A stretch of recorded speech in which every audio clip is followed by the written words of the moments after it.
अब बक्सर के लोग ऋषि विश्वामित्र मुनि के नगरी कहेला लोग। ऋषि विश्वामित्र मुनि रामायण के पात्र में एक ऐसा अहम भूमिका निभाए हैं जिनकी गाथा में गाने जा रहा हूं कि बक्सर से पहले चौसा पड़ता है। चौसा में और चौसा का युद्ध पढ़ाया जाता है इतिहास में, हिस्ट्री में चौसा का इतिहास पढ़ाया जाता है।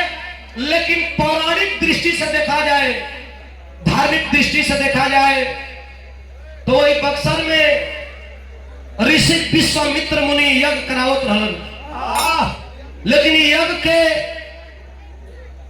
विघ्न डालने के लिए मारीच, सुबाहु, तारका जब वही हवन यज्ञ शुरू होके ऊपर से खून, मांस, हड्डी ले जाके और राक्षस डाल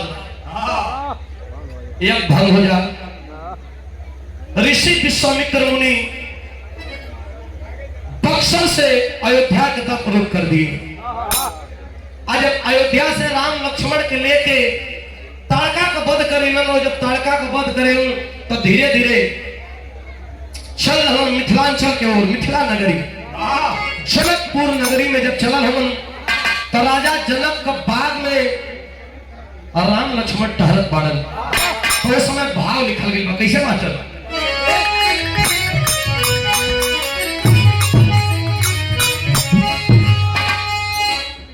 अरे धनुष सोहे एगो गवैया से बिरहा रहल दिनेश भैया,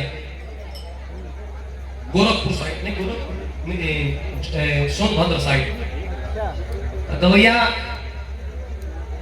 कलस्तु का बहुत अच्छा गावत हुआ। तोहरों की ट्रेनिंग में बा, हमरों की ट्रेनिंग में बा, लेकिन फर्क ये बा कि तू दूसरा का लिखल गीत गावेला, हम अपन लिखल गीत बिरहा गाइला। हम बिरहा लिखी ना तब गाइला, हम खड़ा भइने के भाई बात तो ठीक कर दर ज्ञानी बड़ा, लेकिन मरद के चोट हम कहीं जाए आज के बाद तो से बिरहा हो तो सुधेगा। आपने लिखल गीत गई है, बिरहा होके चाहे भोजपुरी होके, ये हमारा लिखल बिरहा बा। और ज्यादातर बिरहा गाइला तो कोशिश रहेला कि बिरहा अपने लिखल गीत गाए। कैसे मास्टर?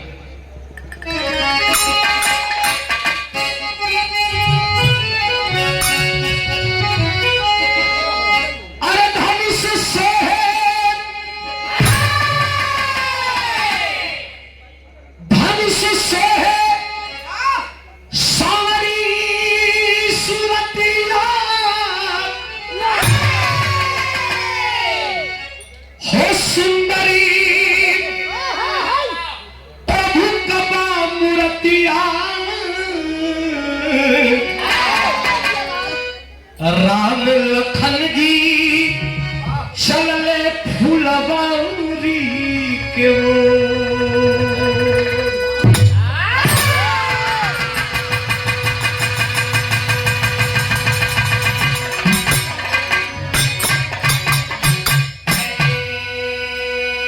राजा जनक के बाग में राम लक्ष्मण जी घूमत बाड़न। तब तक वही बाग में आई के बड़ा बढ़िया हो, तनी पुरनकी हो।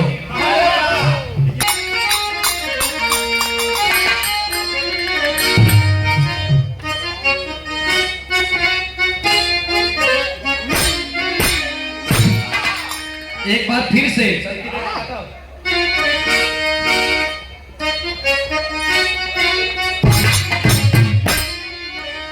देखा तरज कितना बढ़िया है। पहले 4 बजे ना 1947 से पहले बाजत है। नए जनरेशन में दुनिया में कैसे मास्टर? अरे मोरे पीछा वाला तनी पढ़ के बजा दो मास्टर।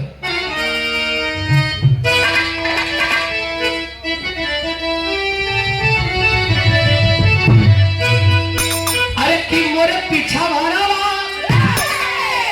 मोरे पीछा वाला सोनार की दुकान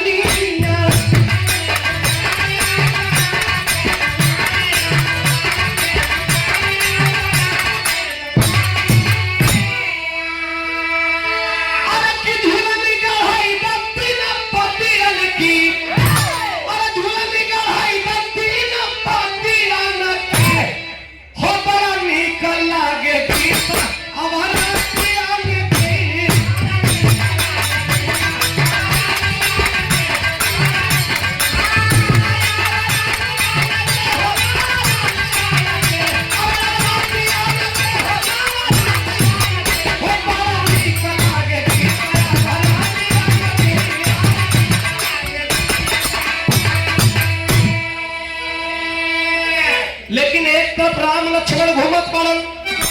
वही समय सीता जी 4 गो सखी के साथ वही बाग में चलली हो। जब बाग में चलली है तो भैल का मास्टर, अरे कि सखियन के साथ है सिया, कि सखियन के साथ है सिया चलली फूलवरिया।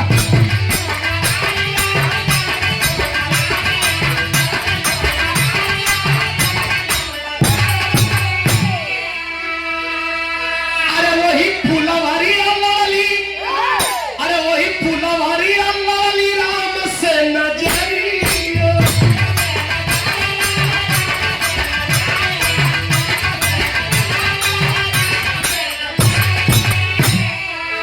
अरे माता नजरिया कुम्ही लाई गईली, अरे माता नजरिया कुम्ही लाई गईली। हो रघुबर जी के प्यार में मलाई गईली।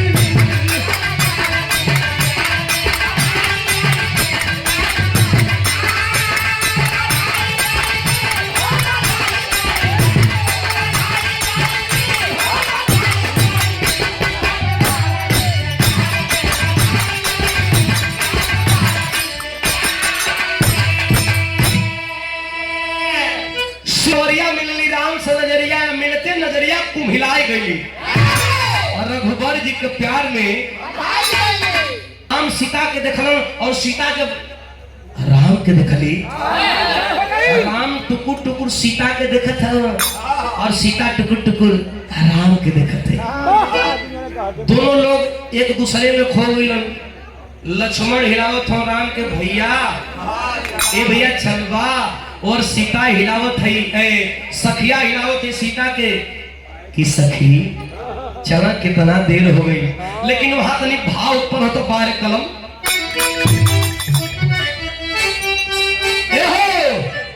अरे कि भंवरा भंवरा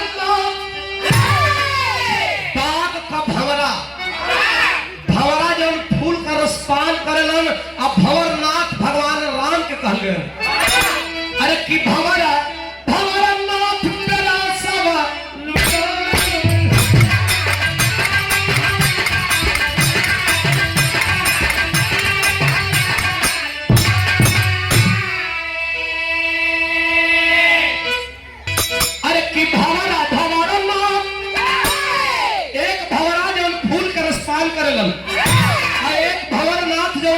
शंकर मैया के पार लगावे भंवरनाथ। अरे भंवरा भंवरनाथ पे रासवा लुटावी।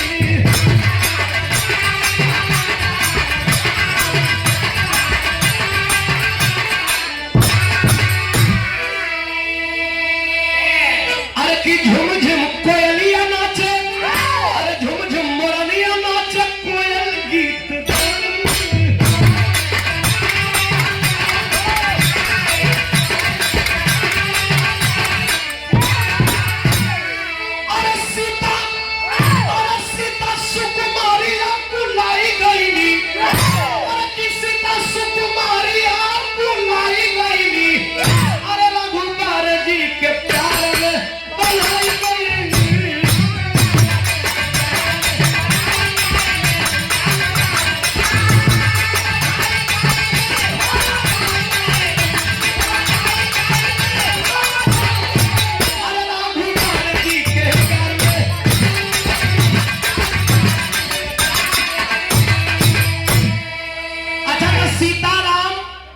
वही बगीचा में मिलना, नयन का नयन मिलवल भयल। बड़ा हटैला के बाद हटलन लोगन शिविर में बैठल बाड़न। राजमहल का अतिथि गृह में ऋषि विश्वामित्र मुनि तब तक एक याचक आके कहा कि हे महर्षि, एक याचक आके कहा कि हे महर्षि, बोलो। और राजन आपको याद के कल सीता स्वयंवर रखा गया है और एक धनुष है जिस धनुष का नाम शिव पिनाक। शिव पिनाक को जो उठाएगा और उठा करके जो पतंजा चढ़ाएगा उसी से सीता सुकुमारी का विवाह होगा, स्वयंवर होगा और आप अपने दोनों शिष्यों के साथ सादर आमंत्रित हैं। तेरी भाव कैसे मास्टर?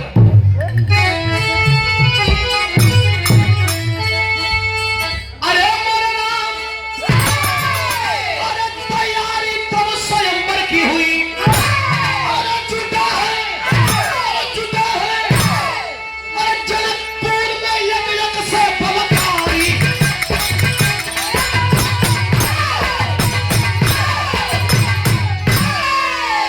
तैयारी तब स्वयंवर की हुई, जुटे हैं जनकपुर में एक एक से बलकारी। सीता जी का आजकल बियाह ऐसे ना होता है, आजकल अगुआ खोजत हो कि इनकर घर पर बढ़िया बा, वो घरी पत्र भेजवा देवल गई, सीता को स्वयंवर रखाई। न उम्र का लिमिट है, न कब बियाह कैले हो ओकर लिमिट है। जे सीता जी से विवाह करी जाके धनुष को उठाई या सीता जी से विवाह, अरे देश के कोने कोने से बड़े बड़े महारथी, कोनो 80 बरिस का, कोनो 100 बरिस का, कोनो मोछ होला, कोनो बिना मोछ होला, कोनो एगो आंख होला, कोनो एगो कान होला, कोनो को मुड़िए नहीं खे। जब चला हम बड़े बड़े वीरन कवि जनकपुर में जुटान होके लगल, तब तरज कितना बढ़िया मास्टर।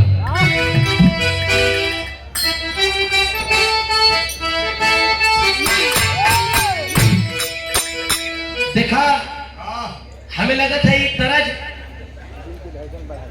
दिल का धड़कन बढ़ा देला। प्रीतिपाल जी ये तरज दिल का धड़कन बढ़ा देला। तो का है भैया? हाँ वो का है? कोनो कोनो गीत ऐसा होला अच्छा जो बड़ा नीमन लगेगा। जितना सुंदर प्रीतिपाल जी है वैसे सुंदर ही तरज हो। कैसे? बहुत स्वागत अभिनंदन। कैसे मास्टर? अरे किरतिया में जबर रजनी, अरे रतिया में जबर रजनी गंधा फुलाई।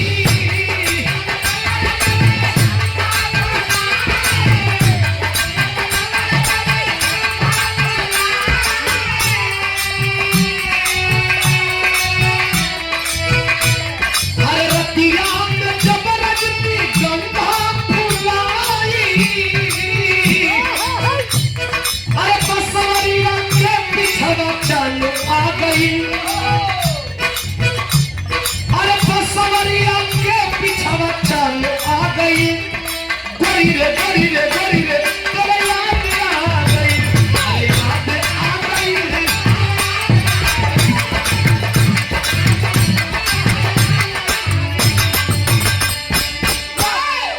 क्या गीत है, आहा। लेकिन बड़े बड़े वीर जब जनकपुर में एकत्रित होके लगलन तो हमारी भाव लिखल गई बा। कैसे मास्टर? अरे बड़े बड़े पिलावन, अरे बड़े बड़े पिलावन, अरे क्या भाई ने जुटा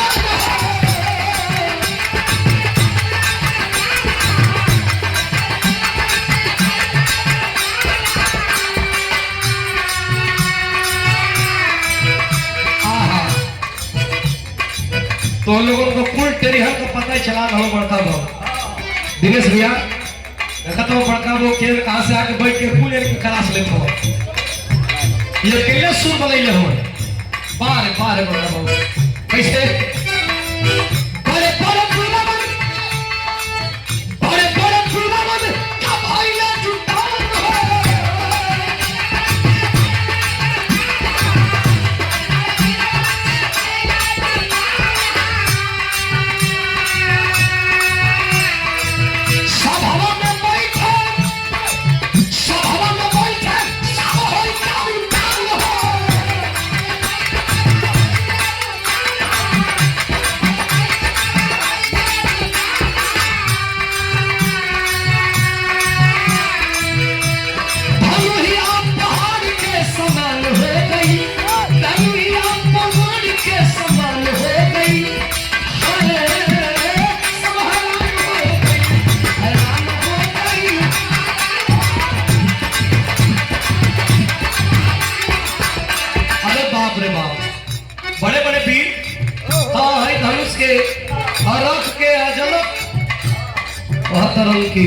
धनुष उठावे के बाद ये धनुष्या के तो कानी अंगुरी से उठा दो जे जा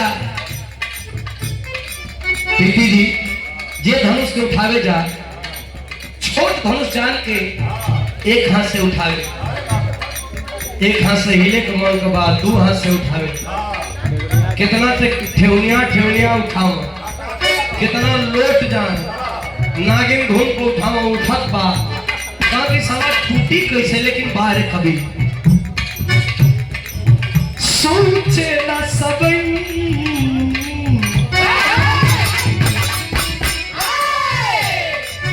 सोचेला सबही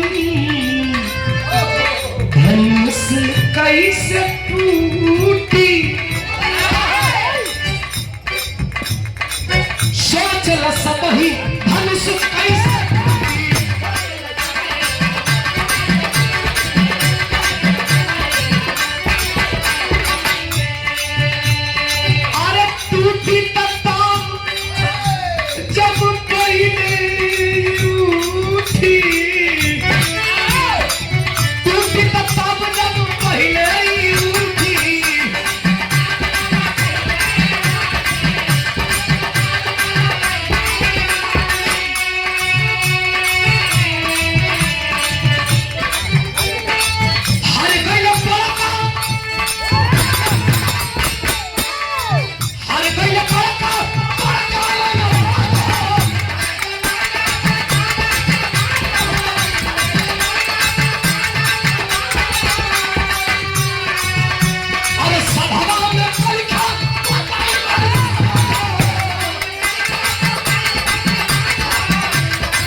हिले का मन कर नहीं के टूटी थोड़े।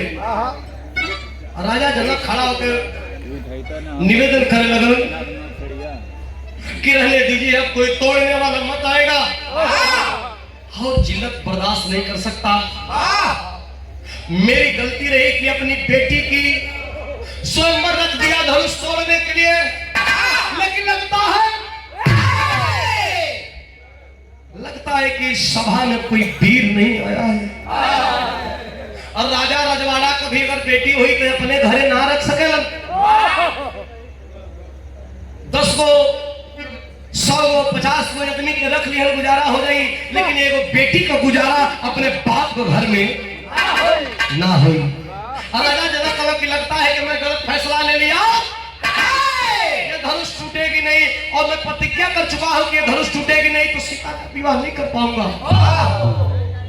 लगता है कि वीरों से धरती खाली हो गई। अरे बाप रे बाप, खड़ा हो गए लक्ष्मण,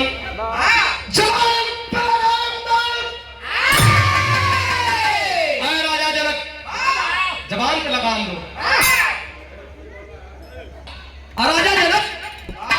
राजा जनक का बात सुन करके लक्ष्मण खड़े हो गए। लक्ष्मण खड़े होकर बोले कि ये राजा जनक जवान पे लगाम दो। तुम्हें पता नहीं कि तुम्हारे इस सभा में अयोध्या के चक्रवर्ती नरेश राजा दशरथ के सुपुत्र भैया श्री राम बैठे हैं। अरे जो रघुबर की आज्ञा पाऊं और कंडुक यूं ब्रह्मांड उठाऊं, है तुम्हार धरती, है तुम्हार धनुष पूरे ब्रह्मांड के पलट दे। है तुक्ष धनुष की बात करते हो? हाँ भैया, हमारा उद्देश्य ना रहा। ऋषि विश्वामित्र का जा दिखावा अपन कला। और राम जी गईलन और राम जी हाथ जोड़ करके और धनुषिया के प्रणाम कैलन। बिजली सी चमकाहट भारी, लख न सके नर और धनुषिया को उठेला। धनुषिया लोग कहला कि टूट गई, टूटल ना, बिजली से चमकाहट भारी, केहू देखलस केहू देखबो ना कैलस, अदृश्य हो गए। जब अदृश्य हो गए धनुष, जब धनुष तोड़ले बाड़े तो सीता सुकुमारी गजरा लेके चलल बाड़ी। राम जी बाड़े बगल में जनक जी बैठल वाली, जैसे प्रीतिपाल जी बैठल वाली, वैसे सीता जी गजरा उठा के चलल वाली राम जी के डाले महफिल में। आज जब राम जी के डाले महफिल में चलल वाली माला तो कैसे चल रहा है?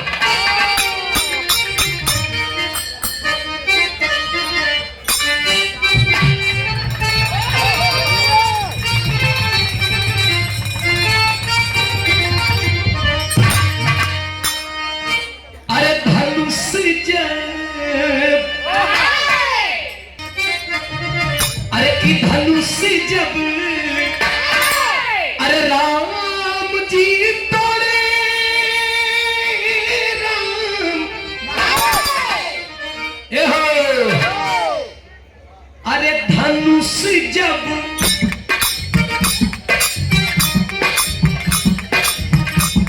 धनुष जब राम जी तोड़े उठाई जग की गज।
गजरा।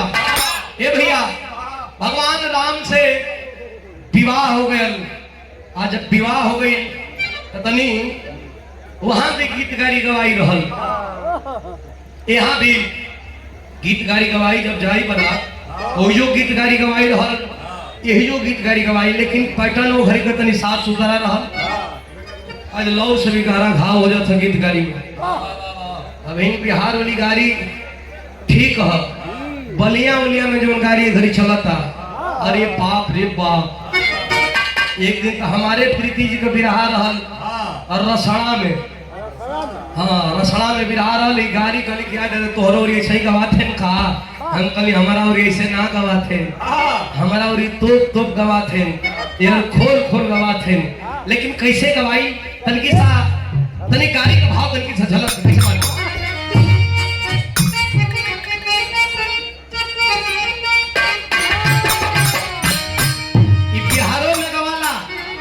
बनारसों में गवाला, प्रयागराज में गवाला, गाजियोपुर में गवाला, जब बरियात लगेला तो गवाला। कि अरे अपन खोरिया, कि अरे अपन खोरिया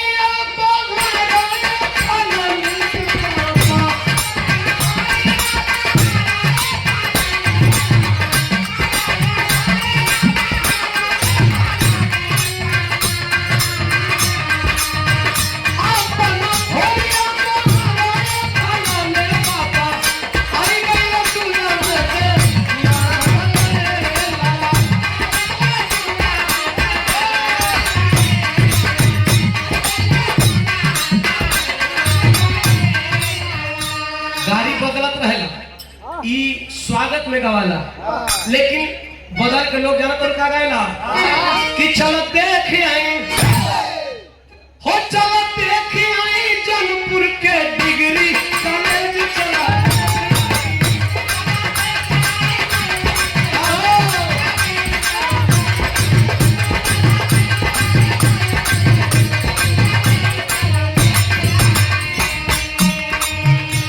अरे दुल्हा के बहिनी ना पढ़े में तेज ना पढ़ावे में तेज, अरे पच पच गो लौंडा बतावे में तेज चला देख आई हो, चला देख आई जौनपुर के डिग्री कॉलेज चला।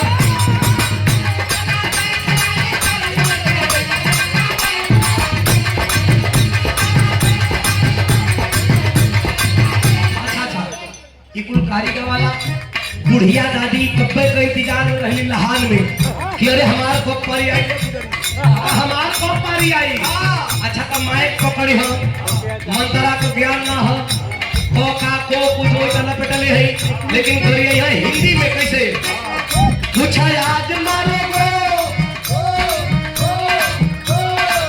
ओ पूछा आज मारोगो, कुछ साल मारोगो, कुछ दिया तिवारी के बाद मारोगो। यही में लपेट कर लोग गावेला, कैसे गावेला ए मोती झलक के काली महरिया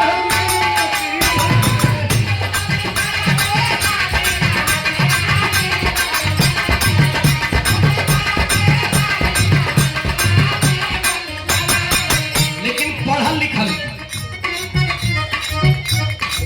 देखा, पढ़ल लिखल गाड़ी कैसे होला। हम लोगों के बीच में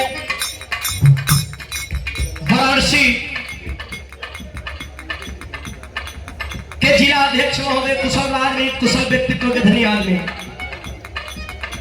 और समाजवादियों के लिए लड़ने का काम हमेशा करते हैं, आवाज उठाने का काम हमेशा करते हैं, जिनका चर्चा उत्तर प्रदेश के साथ साथ पूरे शाहबाद बिहार तक है। मैं दिल से धन्यवाद देता हूं, आदमी हमारे लक्कड़ पहलवान जी, एक बार जोरदार ताली बजा करके आप लोग सम्मान निभाएंगे। मैं दिल से धन्यवाद देता हूं, स्वागत अभिनंदन करता हूं। देखा प्रीति जी तुम्हारे लिए जो पढ़ा लिखा रहेगी ना, पढ़ा लिखा इंग्लिश में गाड़ी देनी, भोजपुरी में हिंदी में ना इंग्लिश में गाड़ी देनी। अब माइक के ठोक के कही देखा हेलो ठोक के तुम गाड़ी ओ माय डियर, अरे oh my dear come to हियर, रेशम दीवाना चप्पल ही करो, टाइम लगेगा 24 मोती झलक के माली महलिया मिल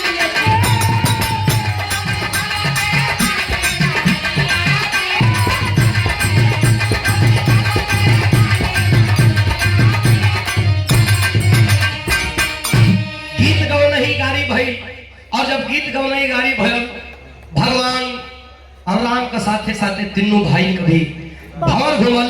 आज जब अयोध्या में आवल गए तो अयोध्या में आवल गई तो एगो संदेश मिलल, एक शब्द मिलल, खड़ी भाव किसे मात्र